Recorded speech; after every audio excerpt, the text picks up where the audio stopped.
ओंकार का उच्चारण करेंगे। ओ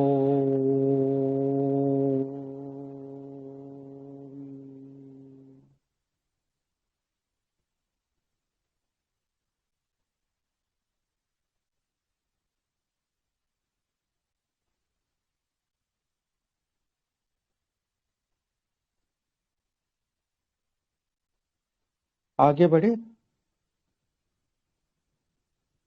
जी आचार्य जी। नमस्ते आचार्य जी। जी नमस्ते। कुछ पूछना है?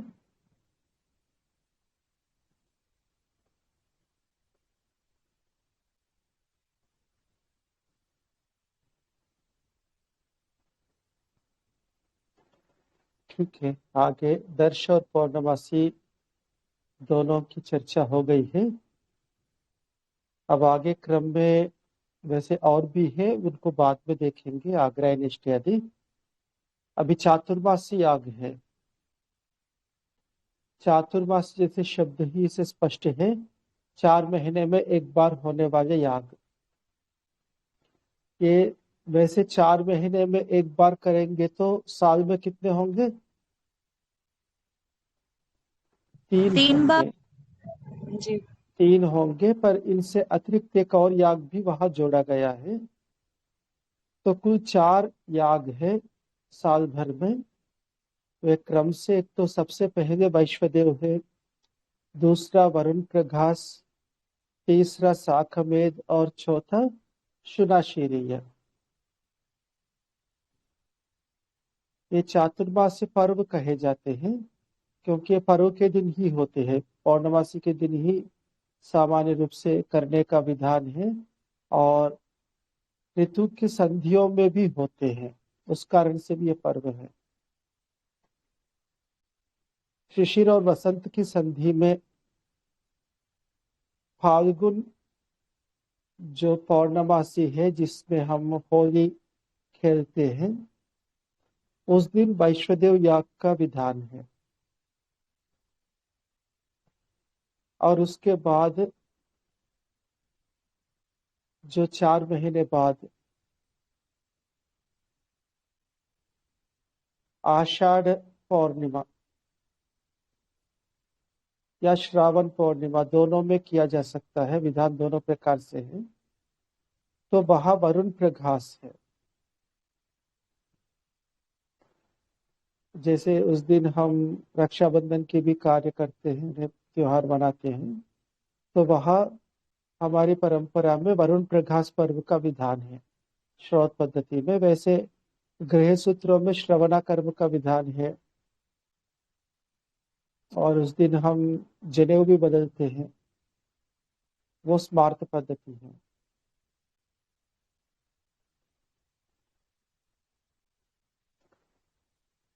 और आगे 4 महीने बाद, करीब कार्तिक के आसपास में, आश्विन अथवा कार्तिक मास की पौर्णिमासी में तीसरा साखवेद पर्व का अनुष्ठान किया जाता है, साखवेद याग। और उसके बाद शुनाशीरी जो है, अगले दिन भी कर सकते हैं, कुछ दिन बाद कर सकते हैं, तो 4 महीने के अंदर कभी भी कर सकते हैं। शुनाशीरी के लिए कोई नियम नहीं बताया। वैसे इनके विधान में अनेक प्रकार की व्यवस्थाएं हैं। कुछ मुख्य मुख्य व्यवस्थाएं मैं आपके सामने रख रहा हूँ। एक तो ये सारे चारों जो चातुर्मासी याग हैं, ये राजसु याग के अंग भी बनते हैं। जब राजसु याग किया जाता है तो वहां राजसु याग के अंग के रूप में इन चातुर्मास्यों का विधान है। वहां ये मुख्य रूप से नहीं है, राजस्व के अंग के रूप में है, अर्थात ये वहां अलग से फल नहीं देते। राजस्व का जो फल है वही है, ये उसके अंग के रूप में जुड़ जाते हैं। और स्वतंत्र रूप से भी करने का विधान है। स्वतंत्र रूप से करते समय दो तीन व्यवस्था है। एक तो हवि का पक्ष है जिसका मैं अभी वर्णन करूंगा। एक पशु याग की दृष्टि से भी इनका विधान है और एक सोम याग की दृष्टि से भी विधान है। उनका अभी मैं वर्णन नहीं करूंगा, वो काफी विस्तृत है, उनका अभी नहीं करेंगे। और इनका भी सामान्य रूप से जैसे मैंने काल का निर्देश किया उस प्रकार का विधान है, किंतु कुछ सूत्रों में दो अलग प्रकार से भी विधान है कि इनको साल में किसी भी समय अनुकूलता के अनुसार लगातार करें। 5 दिन में ये पूरे होंगे। पहले दिन वैश्वदेव, दूसरे दिन वरुण प्रकाश, तीसरे चौथे दिन शाखमेध और 5वें दिन शुनासीरी है।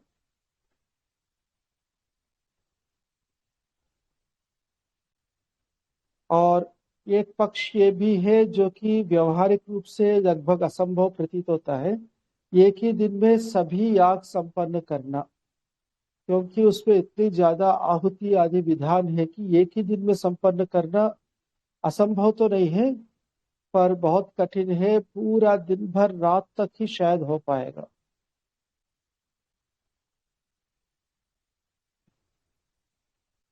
फिर भी कुछ अंग अगले दिन के लिए बचेंगे, किंतु मुख्य जो याग है सभी एक ही दिन में संपन्न करने का वो विधान है। और ये सब इष्टिया है, इष्टि तंत्र के अंतर्गत है। इस कारण से इन यज्ञों का जो मुख्य विधि है वो पौर्णमासी याग के अनुसार ही होगा।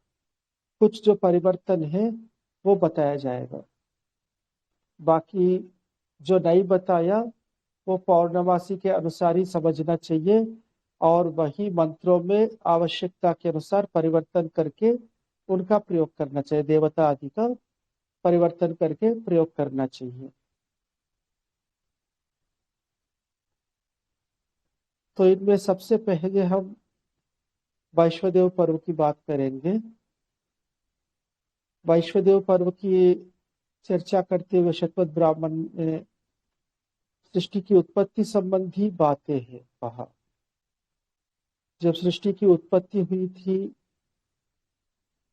जो प्रजा उत्पन्न हुआ था, जो भी प्रजा का मतलब मनुष्य की बात नहीं है, जो भी उत्पन्न हुए हैं वो सब प्रजा है। और विशेषकर यहाँ प्राणियों की बात है, तो उनको अन्न की आवश्यकता थी और उसकी दृष्टि से ये याग किया जाता है।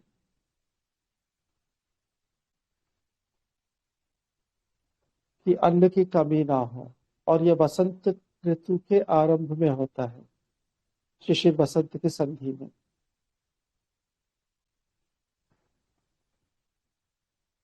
तो इस याग में कुल 8 मुख्य आहुतियां है, मुख्य देवता है, 8 द्रव्य है। सबसे पहले आग्नेय अष्टकपाल पुरोडाश है।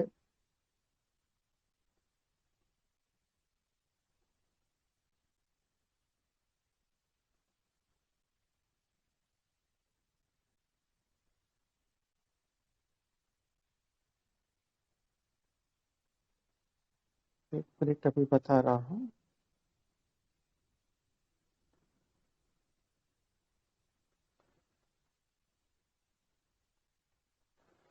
सबसे पहले आग्नेय अष्टकपाल पुरोडाश है। दूसरा सौम्य चरु, यानी सोम देवता संबंधी चरु। चरु का मतलब है पका हुआ चावल, किंतु चावल पकाते समय पानी उतना ही रखा जाता है कि उसी में समाप्त हो जाए। यानी चावल दो प्रकार पकाते हैं, एक तो ज्यादा पानी डालकर पानी बाद में निकाला जाता है, एक तो ये पद्धति। दूसरा, जितनी पानी की आवश्यकता है, विशेषकर आजकल जो कुकर में बनाते हैं उतने ही पानी डालते हैं जितनी आवश्यकता है, ये दूसरी पद्धति है। तो ये खुला ही पकाया जाएगा, किंतु जितना पानी आवश्यक है उतनी ही पानी डालकर पकाया जाएगा। तीसरा है सविता देवता संबंधी सावित्र, द्वादश कपाल अथवा अष्टा कपाल, वहां विकल्प है पूर्वनाश, और उसका उपांशु याग होता है। चौथा है सारस्वत चरु, सरस्वती देवता के लिए चरु है। और पांचवा पौष्ण चरु, पूषा देवता के लिए चरु। किंतु पूषा देवता के लिए जब भी चरु बनाया जाता है वो पीसा हुआ चावल का, यानी चावल की आटे को पकाया जाता है, चावल नहीं पकाया जाता। ब्राह्मण ग्रंथों में कहा है अदन वही पूषा, पूषा की दांत नहीं है। वैसे पूषा जो है प्रातःकालीन सूर्य को कहते हैं, सूर्योदय के तुरंत बाद, जहां प्रकाश तो होता है किंतु किरणों में तीक्ष्णता नहीं होती। विशेषकर सर्दियों में आप देख सकते हैं जब घास पे ओस जमा होता है, सूर्योदय होने के बाद जब प्रारंभिक सूर्य की रश्मियां हैं वो उस ओस को समाप्त नहीं कर पाते, कुछ समय बाद ही उसमें गर्मी आती है कि वो ओस जो है ना वो समाप्त हो जाता है। ये प्रारंभिक जो सूर्य है उसको पूषा कहते हैं, और कहा जाता है कि उसमें दांत नहीं है, ने किरणें तो है उनमें दांत नहीं है, वो खा नहीं सकते। उसके संकेत के रूप में, क्योंकि दांत नहीं है तो आटे पकाया जाता है, पानी में घोलकर वो पकाया जाता है। इसके बाद मारुत देवता संबंधी, मारुत है तो अकेला मारुत अथवा स्वतवान, स्वत के साथ जो मरुत है उसके लिए सप्तकपाल पुरोराश है। और इस पूरे यज्ञ का जो मुख्य देवता है वैश्वदेव, विश्वदेवाह, इसी के नाम से इसका वैश्वदेव नाम आया है। उसके लिए पयस्या, पयस्या का मतलब आभिक्षा यानी पनीर, दूध में दही डालकर फाड़ा जाता है और उसमें जो ठोस हिस्सा है वो पनीर, यहाँ आहुति है विश्वदेव के संबंधित, वैश्वदेव आभिक्षा अथवा पयस्या। और आठवां है द्यावा पृथ्वीय एक कपाल पुरोडाश। कुल 8 द्रव्य है। इसके अतिरिक्त जब पयस्या का निर्माण होता है, पनीर का निर्माण होता है, तो पनीर बनने के बाद जो उसमें से जो जलीय अंश बच जाता है इसको वाजी कहते हैं, उसकी भी आहुति दी जाती है और उसका और भी प्रयोग है। तो कुल 8 देवता है, तो 8 द्रव्य है 8 देवताओं का। उसमें से एक वैश्वदेव जो पयस्या है उसके निर्माण में दूध की भी आवश्यकता होती है और दही की भी आवश्यकता होती है।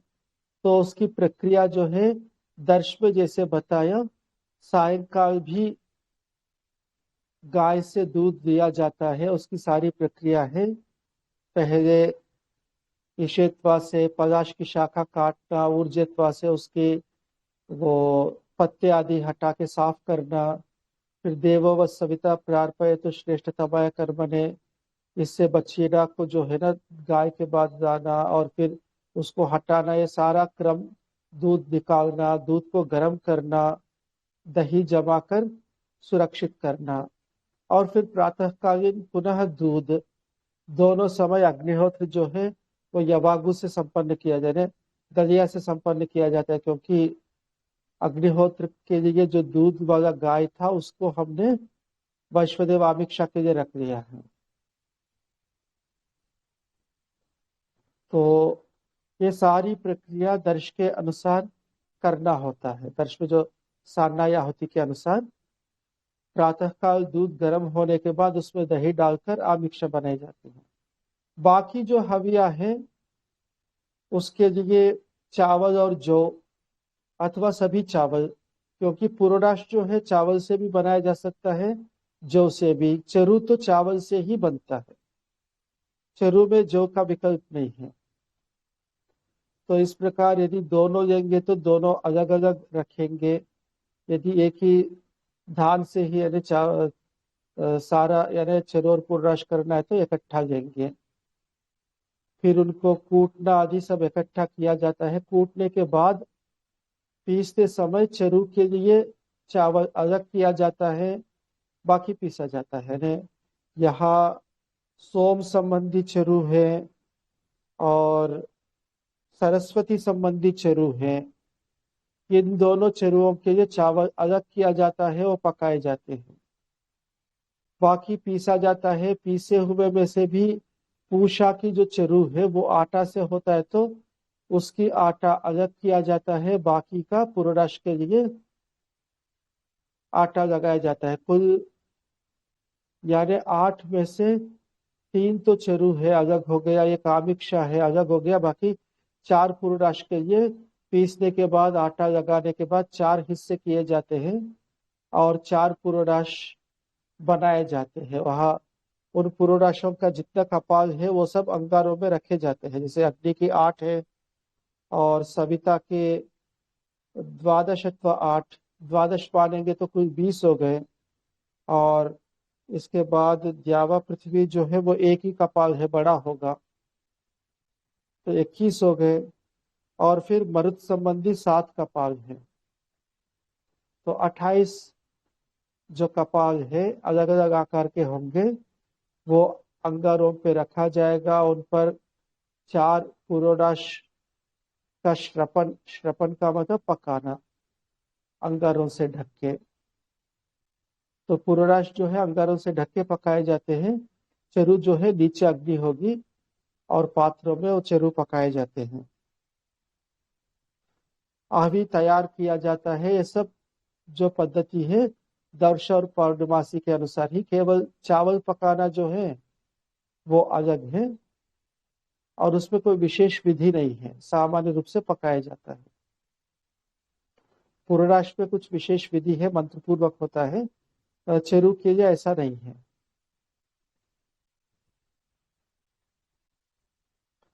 तो इसके बाद यहाँ एक विशेष प्रक्रिया है अग्निमंथन का। वैसे अग्नि का प्रणयन तो होता है, गार्हपत्य से आहवनीय और दक्षिणाग्नि में अग्नि का प्रणयन होता है, अग्नि लाके रखा जाता है। इसके बाद एक और अग्नि अरणी के द्वारा उत्पन्न किया जाता है, उसकी पूरी प्रक्रिया है। अध्वर्यु प्रवेश देता है कि अग्नय मथ्यमानायान ब्रूहि इत्यादि। मथते समय, अग्नि उत्पन्न होते समय और अग्नि के अंदर प्रक्षेप करते समय वो अलग अलग प्रकार के मंत्रों का विधान है। और अग्नि मंथन में देर हो तो वहाँ कुछ एक सूक्त का पाठ होता है, यानी यदि ज्यादा देर हो तो उसी की आवृत्ति होती रहती है। तो इस प्रकार वहाँ मंत्रों का विधान है और मंत्रों का पाठ के मध्य में अग्नि उत्पन्न किया जाता है और अग्नि का प्रक्षेप आहवनी अग्नि में डाला जाता है, किया जाता है। इस प्रकार आहवनी अग्नि में 2 प्रकार की अग्नियां हो गई, एक तो गार्हपत्य से गायक है और एक अग्निमंथन से उत्पन्न। और वैसे अग्निमंथन की बात शतपथ ब्राह्मण में नहीं है, श्रौत सूत्रों में उसका विधान है। क्योंकि शतपथ ब्राह्मण में नहीं है तो उसका जो अर्थवाद है वो वहां वर्णन नहीं है। श्रौत सूत्रों में केवल विधि का वर्णन होता है।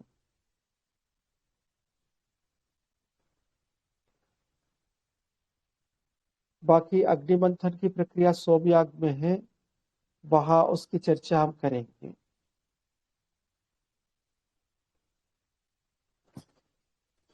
अब इसके बाद साविधेनी अनुवाचन, यानी हवि तैयार हो गया। हवि तैयार होने के बाद जो क्रम है, जो पौर्णमासी में सबसे पहले साविधेनी अनुवाचन, यहाँ वहाँ 11 मंत्र और पहले अंतिम 2-2 बार करके, 3-3 बार करके कुल 15 साविधेनियां थी। यहाँ सप्तदश यानी 2 मंत्र और बढ़ जाएंगे। साविधेनी के बाद उसी क्रम से पहले आघार, आघार के बाद होत्र वरण,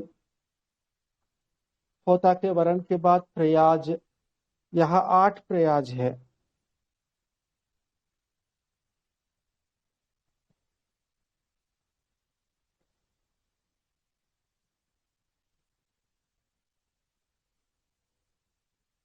तो 9 प्रयाज है और 9 अनयाज है।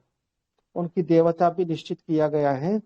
जो 9 प्रयाज की जो देवता है समित तनुनपाद नराशंस ईड बरही द्वार उषासानकता दैव्यो होता रहो तीसरो देवी और स्वाहाकृति। ये 9 प्रयाज है और 9 अनुयाजों में बरही द्वार उषासानकता ज्योष्ठी ऊर्जा होती दैव्यो होता रहो तीसरो देव्य तनुनपाद और नराशंस और अंत में अग्निस्विष्टकृत। अग्निस्विष्टकृत वैसे आपरी देवता नहीं है, पुनरपि यह ग्रहण है प्रयाज में। यह समिद अग्नि जो है वो तो है, पर स्विष्टकृत अग्नि का आपरी देवताओं में वर्णन नहीं है। तो प्रयाज के बाद फिर आज्य भाग, आज्य भाग के बाद ये प्रधान आहुतियां, ये 8 प्रधान आहुतियां हैं। तो जैसा पहले क्रम बताया था उसी प्रकार, और फिर उनमें से आगे का इड़ा भक्षण है, इड़ा भक्षण से पूर्व जो है ना प्राशित्र हरण, वो सब जैसे पहले प्रक्रिया बताई थी, जैसे पूर्वराश का है वैसे ही चरु का भी है और वैसे ही आमिक्षा यानी पनीर का भी उसी पद्धति से पहले एक बार पात्र में घी नीचे उपस्तरण किया जाता है, उसके ऊपर हवी रखा जाता है 2 बार करके, ऊपर से फिर घी, इस प्रकार चतुरावत करके उसकी पहले पूरा जैसे आश्रव या अस्तुश्रवशट और अग्नयेनुभ्रूहि, फिर अग्नि के अनुवाक्य मंत्र, फिर उसके बाद अग्नय यज, ये यजामहे करके उसकी याज्ञा का पाठ, और फिर अंत में वौषट, फिर आहुति। इसी प्रकार सौम्य यानी सोम देवता संबंधी सब प्रक्रिया, कुल 8 देवताओं की जो मुख्य हवियां हैं उन सबका याज्ञा अनुवाक्य इन सबका पाठ सहित वषटकार के द्वारा आहुतियां दी जाती हैं। इन आहुतियों के बाद वापस स्विष्टकृत आहुति है, फिर अनुयाज है, उसके बाद जो प्रतिपत्ति कर्म है यानी परिधि आदि का अग्नि में प्रक्षेप, वाजी देवता संबंधी यानी जो वाजी हट आभिक्षा का यानी पनीर का जो जल द्रव्यांश हमने अलग से रखा हुआ था वो वाजी देवताओं के लिए आहुतियां दी जाती हैं, और उनका कुछ यज्ञशाला में उत्कर आदि कुछ जगहों पर डालने का भी विधान है। और फिर पत्नी संयाज है और गार्ह दक्षिणाग्नि याज है, विष्णु क्रमण इत्यादि, वो सब उसी क्रम से किया जाता है।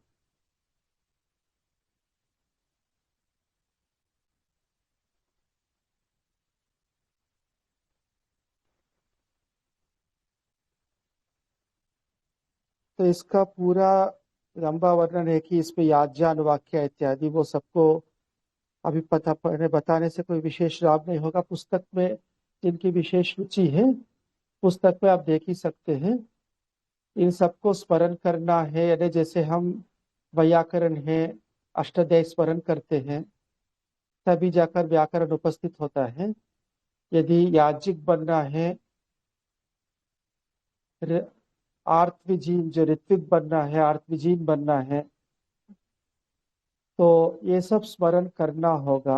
हालांकि मैं उस स्थिति में नहीं हूँ, पर यदि इसका अध्ययन करना है तो ये सब उपस्थित करना होगा। आज अनेक ऐसे हैं, यानी मैं देखता हूँ इनमें सनातनी जो ब्राह्मण जिनको हम कहते हैं, जो वेदपाठी ब्राह्मण, व्याकरण तो उनको आता नहीं है।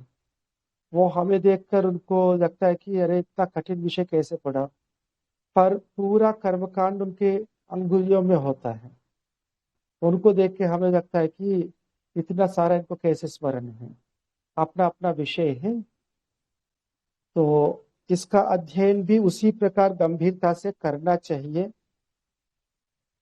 और काफी विस्तृत है, काफी कठिन है, और केवल विधि जानने से भी संतुष्टि पूरी नहीं हो पाती। अर्थवाद को समझने के लिए एक व्यक्ति की स्थिति पर्याप्त नहीं है। हमारी जितनी आज सामर्थ्य है, बौद्धिक सामर्थ्य, एक व्यक्ति समझ नहीं पाएगा। अनेक लोग जब अध्ययन करेंगे आपस में चर्चा करेंगे तो कई बात खुल सकती है। स्वामी दयानंद के समय व्याकरण बहुत कठिन था, समय सूत्र क्रम से व्याकरण पढ़ने की परंपरा ही नहीं थी।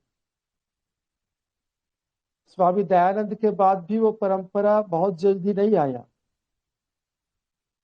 इसका विशेष जो श्रेय है पंडित ब्रह्मदत्त जिज्ञासु जी को जाता है, और वो भी उन्होंने अनेक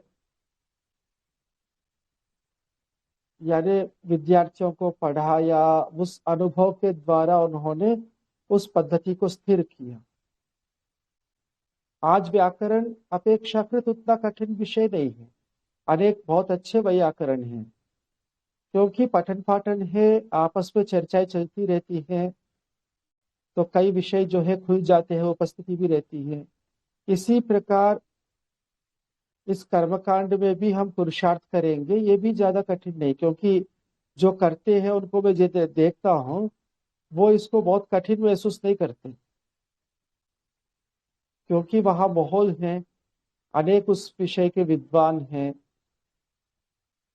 और उनमें परस्पर पठन पाठन चर्चा चलती रहती है, और अनुष्ठान भी, यानी इस क्रम से यज्ञ करने का भी क्रम चलता रहता है, व्यवहारिक स्तर पर भी है, तो उनके लिए बहुत कठिन नहीं है।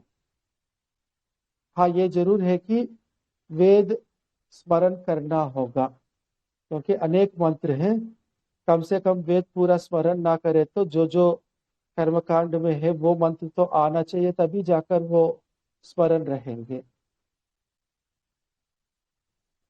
तो इस प्रकार ये वैश्वदेव याग है। इसमें अंत में जो वाजी याग है, वाजिभ्यो अनुब्रूहि, और इसमें याज्ञानुवाक्य के बाद जो है, आहुति के बाद विभिन्न दिशाओं में वो वाजी जो जल है वो डाला जाता है, और दिशा स्वाहा इदम दिग्भ्यो इदम न मम, इस मंत्र के यानी इस प्रकार के वाक्यों का पाठ करते हुए दिशाओं में और प्रदिशाओं में, सब जगह। और अंत में उस वाजी का भी भक्षण होता है। इनको प्रधान याग के अंतर्गत तो नहीं गिना, किंतु अंग रूपी याग है, और आमिक्षा को भी खाना होगा, और वाजी जो द्रव्य अंश है उसका भी भक्षण, इसको भक्षण शब्द ही प्रयोग किया जाता है, भगे पीना हो। और इसके बाद समिष्टि यजु होम है, वो 3 बार होता है।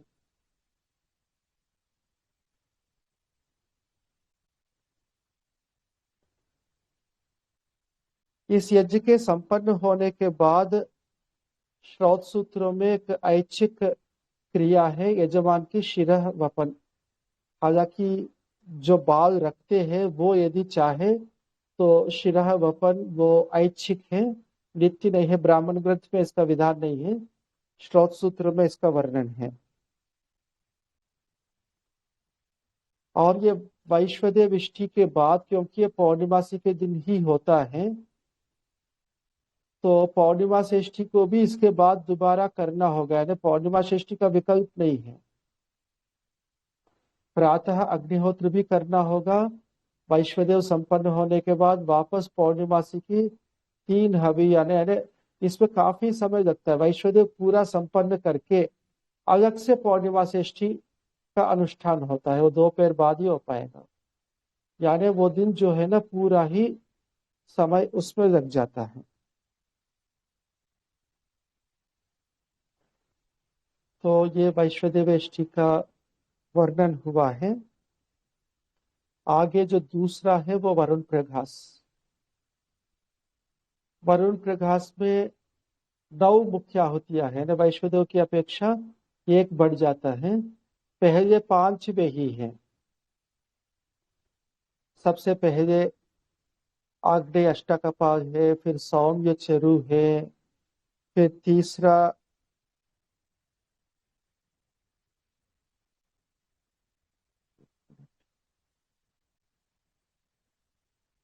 सावित्र द्वादश कपाल, सावित्र द्वादश कपाल, फिर चौथा जो है सारस्वत, सारस्वत चरु, 5वां पौष्ण पिष्ट चरु, इसके बाद 4 और नई आहुतियां बनती हैं।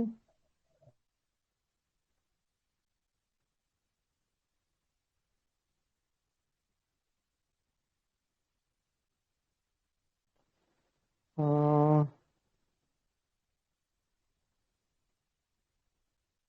एक ऐन्द्राग्र द्वादश कपाल है, वारुण या आमिक्षा, वरुण देवता संबंधी आमिक्षा है, मरुत देवता संबंधी आमिक्षा है, और कह जो प्रजापति है उस संबंधी एक कपाल पुरोडाश है। ये 4 उससे अलग है। और यहाँ 2 आमिक्षा है, 2 देवताओं के आमिक्षा है। और यहाँ विशेष ये है कि एक उत्तर वेदी का निर्माण किया जाता है। वेदी तो मैंने बताया था, आप चाहे तो पीछे जो है इसका चित्र है, अंत से कुछ पन्नों से पहले, प्रतीक्षा जी हो सके तो शेयर करना। वरुण प्रकाश की जो यज्ञशाला है वो सामान्य पौर्णमासी की अपेक्षा अलग होता है। उसमें एक वेदी और एक आहवनीय ये अतिरिक्त होते हैं, एक उत्तर दिशा में और एक दक्षिण दिशा में। जो उत्तर दिशा में वेदी होगी उसमें वरुण देवता संबंधी आमिक्षा की आहुति, और जो दक्षिण दिशा में वेदी होगी उसमें मरुत देवता संबंधी आमिक्षा। बाकी सब आहुतियां उत्तर वेदी में ही होंगी। एक मरुत देवता संबंधी आमिक्षा दक्षिण वेदी में होगी। और यहाँ एक ऋत्विक भी बढ़ जाता है।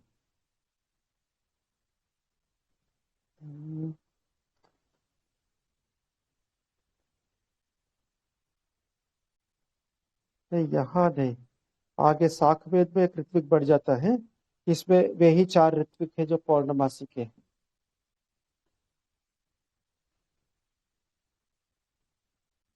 तो इसकी भी प्रक्रिया जो है वो वरुण प्रकाश के समान है। वहां केवल वेदी निर्माण और वेदी संचार, यानी अध्वर्यु सामान्य रूप से वेदी की उत्तर की तरफ से संचार करता है, यानी अपना आना जाना जो है उत्तर की तरफ से करता है। यहाँ एक मिनट, थोड़ा सा कंफ्यूजन हो रहा है। नहीं, यहाँ एक प्रतिप्रस्थाता अतिरिक्त है।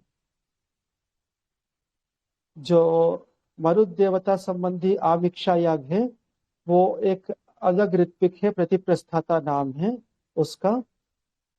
वो उस याग को करता है और उसकी जो संचार है, उनकी जो गमनागमन है वो वेदी की दक्षिण दिशा से होगा। क्योंकि जो दक्षिण वेदी है उत्तर वेदी दोनों सटे हुए होंगे, दोनों साथ में लगे हुए होंगे। तो दक्षिण वेदी के उत्तर में कोई जगह नहीं रहेगा।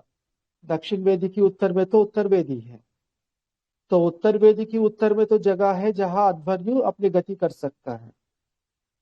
इसलिए दक्षिण वेदी में जो आहुतियां है उसका संचार दक्षिण दिशा से होगा।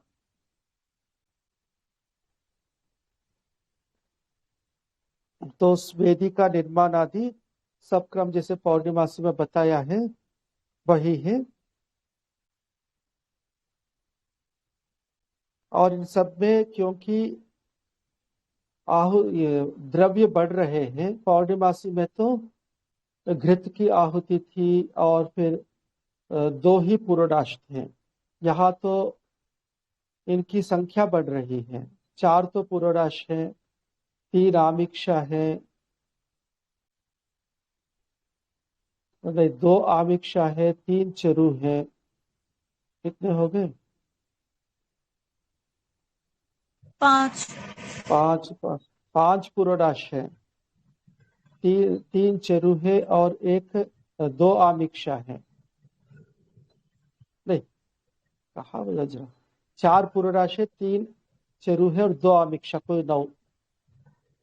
वहां आमिक्षा एक ही था तो 8 है उस वैश्वदेव में। तो उतने सारे पात्रों की भी वहां व्यवस्था होगी।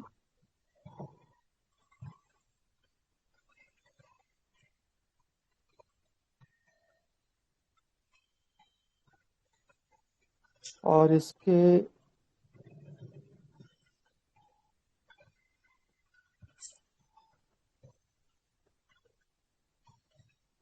अंत में अवभृत का विधान है। यद्यपि अवभृत जो है सोमयाग में विधान है, और यहाँ विशेष उसका ब्राह्मण ग्रंथ में उसका वर्णन नहीं है, किंतु सूत्र ग्रंथों में है। उसकी अभी चर्चा नहीं करेंगे। उसको अवभृत की जो विधि है सोमयाग के समय ही करेंगे, एक साथ वही करेंगे।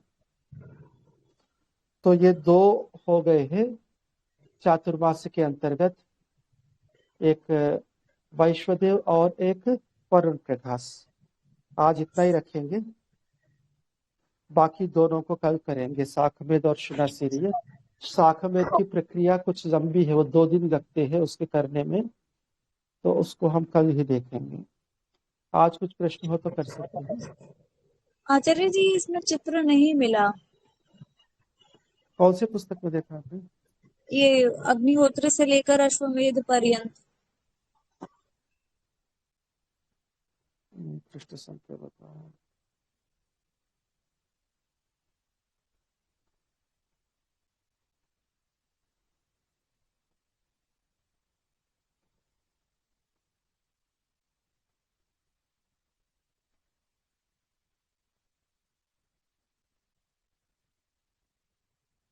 इसमें देखा मैंने तो,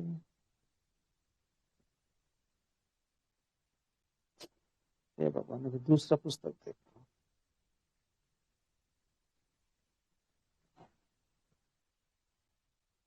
जो मैंने पीडीएफ भेजा ना, उसमें पृष्ठ संख्या 176 पीडीएफ की अच्छा पृष्ठ संख्या है।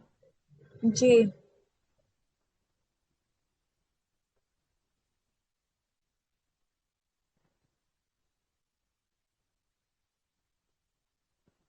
हाँ, मिल गया।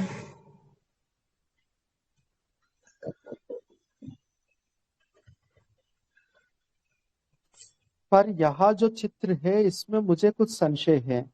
जिस प्रकार ब्राह्मण ग्रंथों में, शतपथ ब्राह्मण में वर्णन है, उत्तर वेदी का निर्माण होता है, यानी इसकी उत्तर में निर्माण होना चाहिए, या दक्षिण में नया वेदी बनाया हुआ है इस चित्र में। ये थोड़ा सा अभी एक समझने का विषय है। अभी इस पे अभी मैंने अचानक आज तैयारी करते समय देखा था इस चित्र को। अभी तक तो मेरी जो दृष्टि थी वो उत्तर की तरफ एक और वेदी बनाई जाती है। इसको थोड़ा सा और देखना पड़ेगा मुझे, वास्तव में क्या विधि है। आचार्य पर जी, ये तो इसमें प्रश्न जी प्रश्न ये था, ये वैष्णोदेव याग जो बताया, इसमें पौर्णमासी याग करना होता है बाद में। तो जब जी वैष्णोदेव संपूर्ण हो जाता है, उसके बाद फिर से अग्नि प्रज्वलित करनी होती है, या उसी अग्नि में आहुति देनी होती है? नहीं, अग्नि प्रज्वलन कोई श्रौत विधि नहीं है, यानी उसका कोई मंत्र पूर्वक प्रज्वलित नहीं होता है। जी। वो एक आवश्यकता के अनुसार किया जाता है, इस कारण से दोबारा विधान नहीं है।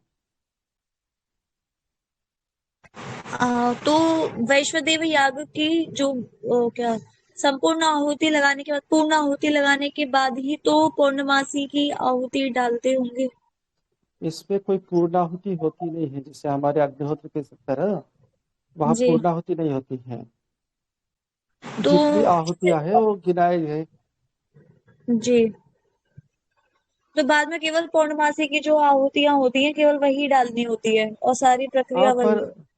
सारी प्रक्रिया शुरू से ही करना होता है। तो जी। आपको हवि लेके आना है, फिर उनका प्रोक्षण है, पेश है, पहले कूटना है, फिर पीसना है, फिर बरहिस्तरण, परिधिस्तरण, वो सारी प्रक्रिया पूरी दोबारा करनी होगी। पर्याप्त मात्रा में आपको युद्ध और बरही यानी संविधाय और घास जो है ना इकट्ठा करना होगा दोनों यागों के लिए। जो ये तो आजकल जो अनुष्ठान करते हैं पूरा एक प्रकार से जैसे पर्व बनाते हैं ना, कई लोगों को बुलाएंगे, वैसे इसमें विधान जो है ना, या तो 1 साल आप करके छोड़ दो अथवा 5 साल करो, करना अनिवार्य है हर यजमान को। और हर आहिताग्नि के लिए चातुर्मास शनिवार ये है, किंतु 1 साल करके छोड़ दो या 5 साल करके छोड़ो, ऐसा कुछ अलग अलग पक्ष है। पर जब करते हैं, मैंने जो देखा था एक, वो उस पक्ष का था जो चारों एक साथ करने का। तो यहाँ मुख्य रूप से जो ब्राह्मण ग्रंथों में जैसा वर्णन है, वो अलग अलग पौर्णमासियों पे करने का 4-4 महीने के अंतराल में, किंतु दूसरा पक्ष जो बताया था लगातार करने का, तो वह पौर्णमासी की भी कोई बात नहीं है, अनुकूलता से किया जाता है। तो अनेक लोगों को अपने सारे सबको बुलाया जाता है। हालांकि आजकल जो करते हैं यजमान तो अलग होता है और आयोजन करने वाले अलग होते, वो सुविधा देते हैं। तो यजमान भी आएगा, ऋत्विक भी आएंगे, और व्यवस्था करने वाले और उसके पैसे लगाने वाले अलग होते हैं।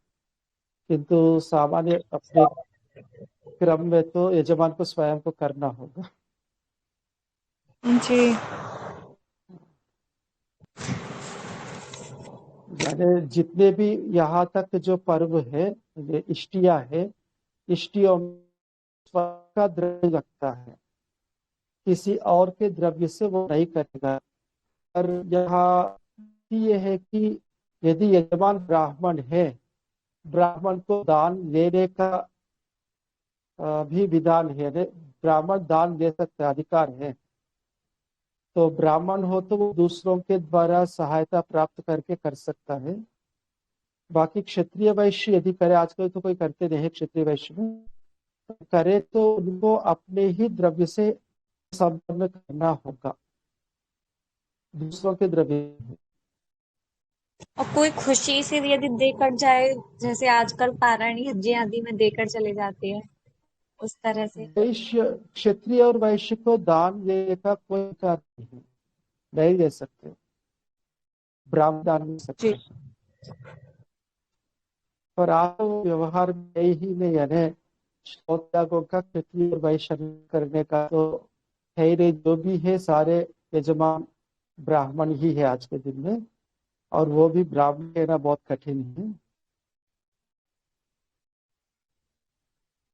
एक था विद्वान, उन्होंने कहा कि जन्म से भी कर्म से भी ब्राह्मण हूँ, क्योंकि हमारे परंपरा से कई पीढ़ियों से वेद पाठ हम करते आए हैं। तो मैं जन्म से भी ब्राह्मण हूँ, कर्म से भी ब्राह्मण हूँ। मैं बोला जन्म से तो आधा ब्राह्मण है, क्योंकि आपके पिताजी तो वेद पाठी थे, आप जी नहीं है। महिलाओं को वेद पाठ नहीं सिखाते, वो एक बीमारी है।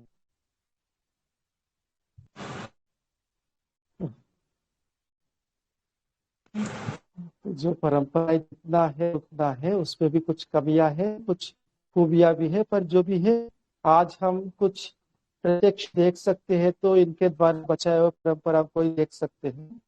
जो सुधार है वो हमें करना होगा, इनका कारण है तो। पर उसे पठन की आवश्यकता है इन विषयों का। और जैसे व्याकरण पढ़ते समय हमने बहुत ज्यादा मेहनत की है, उससे काफी ज्यादा, क्योंकि विषय काफी विस्तृत है और एक वेद नहीं है। इसमें हौत्र जो है, होता के कार्य, उनका विधान ऐतरेय ब्राह्मण में मिलेगा। आध्वर्य संबंधी जो कार्य है वो यजुर्वेद संबंधी ब्राह्मण जो शतपथ है, तैतरेय है, इनमें मिलेगा। इष्टियों में तो सामवेद होता नहीं है, इससे कोई चिंता नहीं। आगे अग्निष्टोमादि जब करेंगे, वहां सामगान है और उसका विधान तांड्य ब्राह्मण में अथवा उस संबंधी रात्यायन और द्राह्यायन श्रोत सूत्रों में मिलेगा। ब्रह्म का कर्म तो खैर तीनों में, तीनों श्रोत सूत्रों में मिलता है, अश्वजायन में भी और कात्यायन में भी और द्राह्यायन में भी, आपस्तंभादि में भी। पर ब्रह्म जो है अथर्ववेदी माना जाता है, उसके 42 श्लोक से महाभारत में ब्रह्म का कर्म का विधान है। तो ये सारे जब पढ़ेंगे तब जाके अग्निष्टोम का स्वरूप समझ में आएगा, क्योंकि वहां होता भी है, अध्वर्यु भी है, यानी होत्रगण की 4 ऋत्विक है और अध्वर्यगण की 4, उद्गात्रगण की 4 और ब्रह्मगण की 4, कुल 16 ऋत्विजों का कर्म ये चारों वेदों में फैला होता है। तो वो सब अध्ययन करके उपस्थित रखना, मेहनत करना पड़ेगा। पर ये कम से कम मैं कहूंगा कि आज समाज में ये छूटा हुआ विषय, इस पर भी हमें ध्यान देने की आवश्यकता है। ठीक है, जी जी आचार्य जी। आज अभिराम देते हैं, ओंकार का उच्चारण करें। ओम।